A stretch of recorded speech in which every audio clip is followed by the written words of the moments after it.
How do you do? How do you do, Lord Russell? Won't you sit down? Thank you.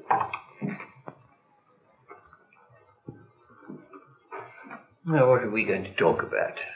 Well, Lord Russell, as you approach your 80th birthday, I think we'd like you to tell us what you think you have learned and what you think you will never learn in your career as a philosopher. Well, there are some things that I don't think I shall ever learn, and that indeed I hope I shall never learn. I don't wish to learn to change my hopes for the world. I'm prepared to change my beliefs about the state of the world, about what happens, but not about what I hope. About that I hope to remain constant. I think we might call the subject of our talk 80 years of changing beliefs and unchanging hopes.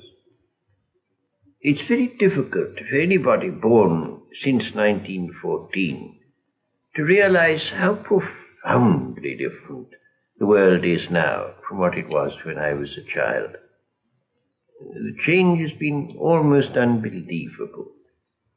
I try as best I can, in spite of my years, to get used to living in a world of atom bombs, a world where ancient empires vanish like morning mist, where we have to accustom ourselves to Asiatic self-assertion, to the communist menace. The world is altogether so different from what it was when I was young that it's an extraordinarily difficult thing for an old man to live in such a world. I was born in 1872. My parents died when I was still an infant, and so I was brought up by my grandparents. Can you tell us something about your grandfather? Yes, I can tell you something about my grandfather. He was born in the early years of the French Revolution. He was a member of Parliament while Napoleon was still on the throne. In common with all the Whig followers of Fox, he thought English hostility to Napoleon was excessive, and he visited Napoleon in Elba. It was he who introduced the Reform Bill in 1832, which started England on the road towards democracy. He was Prime Minister during the Mexican War, during the revolutions of 1848. I remember him quite well, but as you can see, he belonged to an age that now seems rather remote. And the world where I was young was a solid world, a world where all kinds of things that have now disappeared were thought to be going to last forever. It didn't dawn on people that they would cease. English people certainly regarded English naval supremacy as a sort of law of nature. Britannia ruled the waves. It didn't occur to us that that might stop. Never thought. Even with Bismarck? Bismarck was regarded as a rascal and was thought of as a sort of uneducated farmer. But it was assumed that the influence of Goethe and Schiller would gradually bring Germany back to a more civilized point of view. And moreover, we thought of Germany as only a land power. Germany had at that time no navy. We weren't at all afraid of Germany. In fact, liberal opinion was more favorable to Germany than to France at that time. Bismarck himself compared Germany and England to an elephant and a whale, each formidable in its own element, but no danger to each other. And that was how we felt, so we were not afraid of Bismarck at all. It was thought that there was going to be ordered progress throughout the world. Gradually, every country was going to take to parliament. There was going to be a bicameral legislature and two parties, and it was all going to be exactly like England everywhere, all over the world. My grandmother used to laugh because one time she said to the Russian ambassador, "Perhaps someday you will have a parliament in Russia." And he said, "God forbid, my dear Lady Russell." except for the first word, the Russian ambassador at the present day might give the same answer. But that was the assumption. It was all going to be orderly, all quite nice. The atmosphere, apart from politics, was one of Puritan piety, very great piety, very great austerity. We always had family prayers at 8, and before family prayers I had to do half an hour's practice at the piano, which I hated. Although there were 8 servants in the house, the food was always of the utmost simplicity. And even of what there was, if there was anything at all nice, I wasn't allowed to have it, because it wasn't good for children to eat nice things. For instance, there would be rice pudding and apple tart. Grown-ups had the apple tart, and I had the rice pudding. And there was extreme austerity in all those ways. My grandmother, until she was over 70, would never sit in an armchair until after dinner. Never. It's almost gone out, that sort of austere living by well-to-do people, which in those days was very common. When did you get to Cambridge? Oh, I got to Cambridge when I was 18. And that, of course, was a new world to me completely. I, for the first time, met people who, when I said anything that I really thought, didn't think it absurd.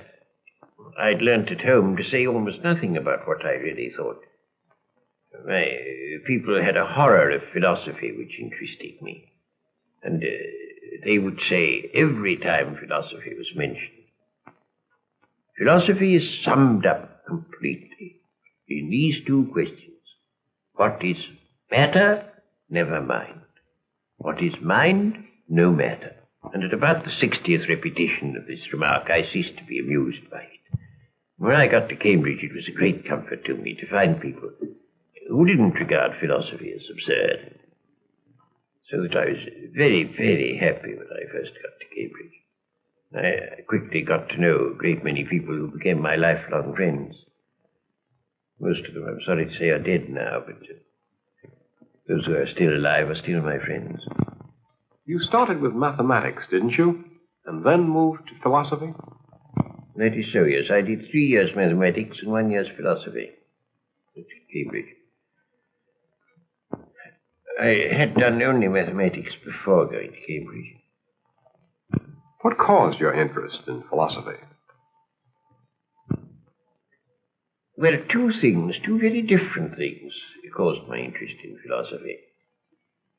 On the one hand, I wanted to understand the principles of mathematics.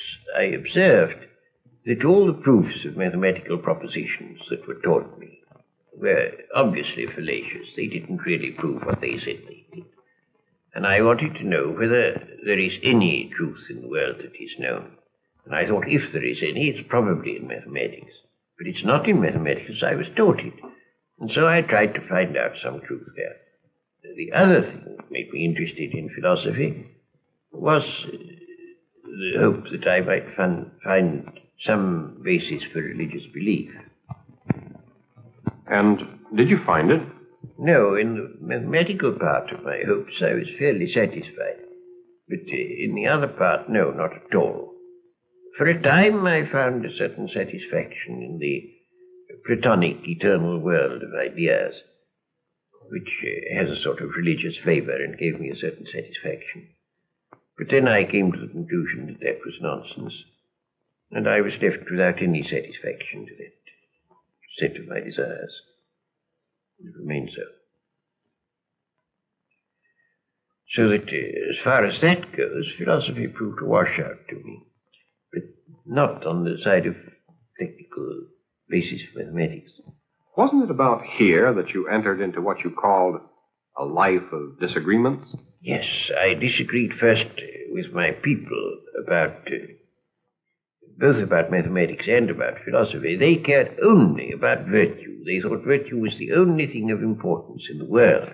Mathematics, therefore, was unimportant because it has no ethical content. And philosophy was positively pernicious because they thought it undermined virtue. So that on that point I had a strong disagreement with my people. But as regards that, of course, that disagreement was, as far as my personal life was concerned, was solved by my living among academic people who didn't take that view, so that I got again into a circle of people with whom I was quite at home. But that was brought to an end by the First War, where I took a pacifist line. I was against the First War. I was not against the Second. Some people think that this is an inconsistency, but it isn't. I never, during the First War, said that I was against all war. I said I was against that war. And I still hold that view. I think that the First War was a mistake, and I think England's participation in it was a mistake. I think if that hadn't happened, you would not have had the communists, you would not have had the Nazis, you would have not had the Second World War, you would not have had the threat of a third. The world would have been a very much better place, I think. Germany, in the time of the Kaiser, was not uncivilized. There was a certain amount of suppression of opinion, but less than there now is everywhere except in England and Scandinavia. So it really wasn't very bad. For propaganda purposes, the Kaiser's government was represented as dreadful, but that was only talk. It wasn't really true. Your opinions today in regard to Russia are not altogether friendly. Did you always feel that way about the Bolsheviks? Yes, and that caused another violent disagreement. Owing to my pacifism during the First War, I'd become estranged from what you might call conventional people. And then I went to Russia in 1920 and found that I abominated the Soviet government. I thought they were dreadful people already and becoming more so, and sure to go on becoming more so. And so then I had to break with all the people who endured my pacifism, who all liked Russia or thought they did. So that I was left in a very great isolation at that time. But, however, I escaped some of the pain of it by going to China, where I spent a very happy year. I liked the Chinese very much. And there I found people that I could agree with, that I could like. Any conclusions about China? Oh, I don't know about conclusions. I don't think I came to any particular conclusions. I continue to think as I had thought before, that democracy is the best form of government where it will work.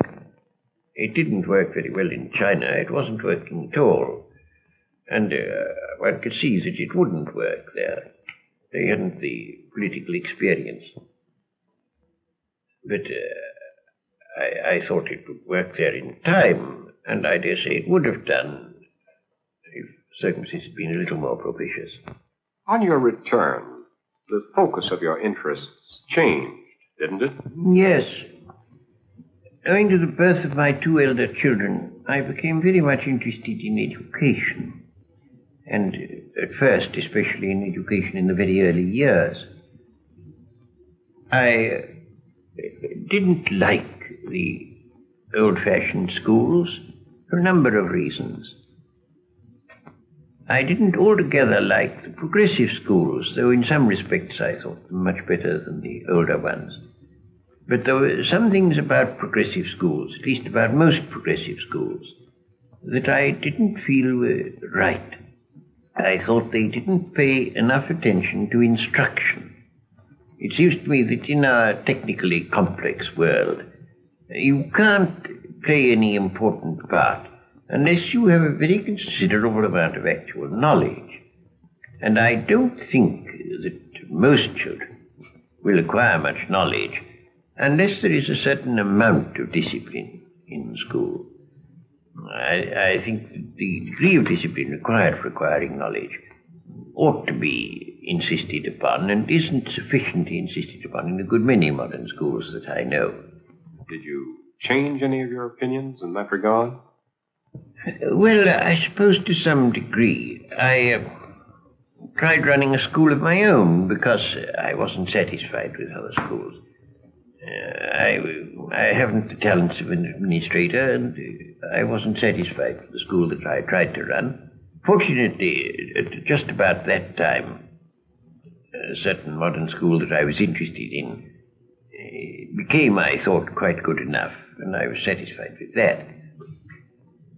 I have, I suppose, changed my opinions not only about education, but about a good many things, as a result of seeing the kind of nefarious things that people do. I think that freedom is not a panacea for all things. I think there are a good many matters in which freedom should be restrained. Some of them things in which it's not sufficiently restrained at present. In the relations between nations, there ought to be less freedom than there is, I think. And to some degree this applies in modern education too. I think that some progressive schools certainly have more freedom than you ought to have. There are some freedoms that I think are desirable in education. Now, in the old-fashioned school, if a child uses a swear word, it's thought worse than if he commits an unkind action. And that seems to be absurd. I think clearly the unkind action matters more. And in that sort of way, I don't like the old-fashioned way. I also think that children should be free to explore the facts of life to a degree that they're not when they're brought up in an old-fashioned way. I think there should be free speech. There are a number of things that I like very much about modern education. But both in education and in other matters, I think that freedom must have very definite limitations where you come to things that are definitely harmful to other people or things that prevent you yourself from being useful, such as lack of knowledge. So that there are those respects in which I suppose I should lay less stress on freedom than in former times. Do you still believe in the importance of abstract philosophy? Well, now that's a very difficult question. I have myself a passion for clarity and exactness and sharp outlines. For some reason that I've never understood, this makes people think that I have no passions, that I'm a cold fish. I don't know why, but it does cause people to think that. I don't myself think that's altogether just, so that's neither here nor there. But I do like clarity and exact thinking, and I believe that very important to mankind, because when you allow yourself to think inexactly, your prejudices, your bias, your self-interest comes in ways you don't notice. And you do bad things without knowing that you're doing them. Self-deception is very easy. So that I do think clear thinking immensely important. But I don't think philosophy in the old-fashioned sense is quite the thing the world needs nowadays. I think the needs of the world are different from that. Well, just what do you feel today's needs are? Well, of course, the needs depend on what a person's capacities are. But if I were now, at this moment, a young man, whether in England or in America, I should not take to philosophy. I should think there were other things better to take to. If I had the necessary capacity, I think I would be a physicist. If my capacities didn't run in that direction, I should think that history, psychology, mass psychology especially, theory of politics, things of that sort are much better worth working at than pure philosophy. And it's that sort of thing that I should take to if I were now young. Lord Russell, what do you think the world needs to reach a happier state? Well, I think there are three things that are needed if the world is to adapt itself to the Industrial Revolution. The troubles we are suffering now are essentially troubles due to adapting ourselves to a new phase of human life, namely the industrial phase. And I think three things are necessary if people are to live happily in the industrial phase. One of these is world government. The second is an approximate economic equality between different parts of the world. And the third is a nearly stationary population. I'd like to say a little about each of those. As to world government, the world government should be, of course, a federal government, leaving a very great deal of freedom to the individual national governments, and only those things controlled by the world government which are absolutely necessary for the avoidance of war. The most important and the most difficult of these is armed forces. All the important weapons of war will have to be in the hands of the international government and of it alone. When that happens, war will become practically impossible. And if war were impossible, mankind could go ahead. If war is not impossible, every advance in scientific technique means an advance in mass murder and is therefore undesirable. But if once world peace were achieved, it would be just the opposite. That's the first point. Now I come on to the question of approximate economic equality. As things stand at present, Western Europe, and still more the United States of America, have a high standard of life. On the whole, the great majority of mankind live fairly comfortably from a material point of view. Asia, on the other hand, lives in very, very great poverty. So does most of Africa. And the moment people are sufficiently educated to be aware of these facts, the inevitable result is a great development of envy in the poorer parts of the world. That envy is a cause of unrest and inevitably makes world peace precarious. There's only one way of dealing with it, which is to produce approximate economic equality, which of course is a long story, but it can be done. The third point about population is very vital indeed. The food supply of the world tends at present to diminish through the denudation of the soil. It tends, of course, also to increase through various technical advances. But those two about balance, so that on the whole, the food produce of the world does not increase appreciably. Now that means that unless everybody is to be very poor, especially if you have economic equality, unless everybody is to be very poor, there must be not more people to be fed, not many more than there are now.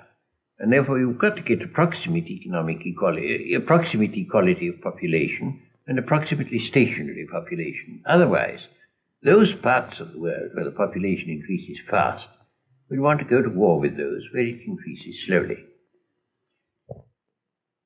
That brings us precisely to the problem of Asia and what part Asia will play in the immediate future.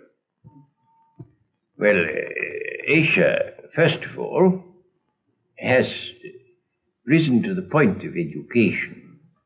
Some Asians have, where it is not prepared any longer to be subservient to the white man. It hasn't noticed that Russians are white. If it had, it would take a different line. But it seems to think that Russians are yellow or black or some other color. And I think our propaganda ought to be mainly devoted to saying only Russians also are white. I believe that would be the effective propaganda to use in Asia. But I pass that point by. Asia clearly is going to claim equality with the white man. And it's perfectly futile, absolutely futile, for the white man to resist that claim. It will infallibly win, infallibly.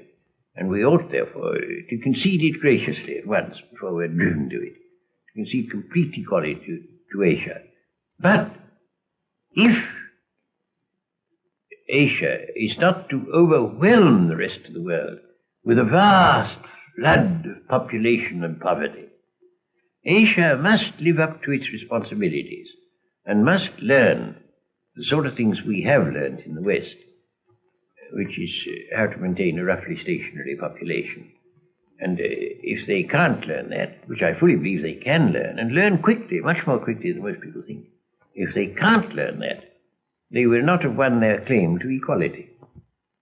Lord Russell, speaking as of today, can you see the influence of any one philosopher more than any other one? Well, I suppose in recent years the most important influence has been Marx. If you can dignify him with the name of philosopher, I should hardly like to dignify him so myself, but I suppose he must count in the list. And he certainly has had more influence than anybody else. For those of us who reject Marx, can you offer any positive philosophy to help us toward a more hopeful future? Well, as to that, you see, I think one of the troubles of the world has been the habit of dogmatically believing something or other. And I think all these matters are full of doubt, and the rational man will not be too sure that he's right. I think that we ought always to entertain our opinions with some measure of doubt. I shouldn't wish people dogmatically to believe any philosophy, not even mine. Not even mine. No, I think we should accept our philosophies with a measure of doubt. What I do think is this, that if a philosophy is to bring happiness, it should be inspired by kindly feeling. Now, Marx is not inspired by kindly feeling. Marx pretended that he wanted the happiness of the proletariat. What he really wanted was the unhappiness of the bourgeois.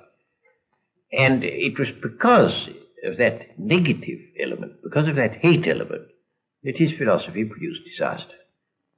A philosophy which is to do good must be one inspired by kindly feeling and not by unkindly feeling. Summing up, Lord Russell, do you feel that there is hope for the world today? Well, I do. I feel it very strongly, but how far that is really a rational conviction and how far it's temperamental, I can't say.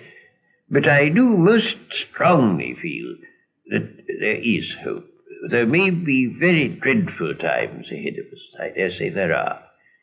But I still believe, I believe most firmly, that through whatever pain and suffering, mankind will emerge from these dreadful things and will emerge into some world that will be happier than any world that has existed in the past. I'm firmly persuaded of that. What I don't know is how long it will take.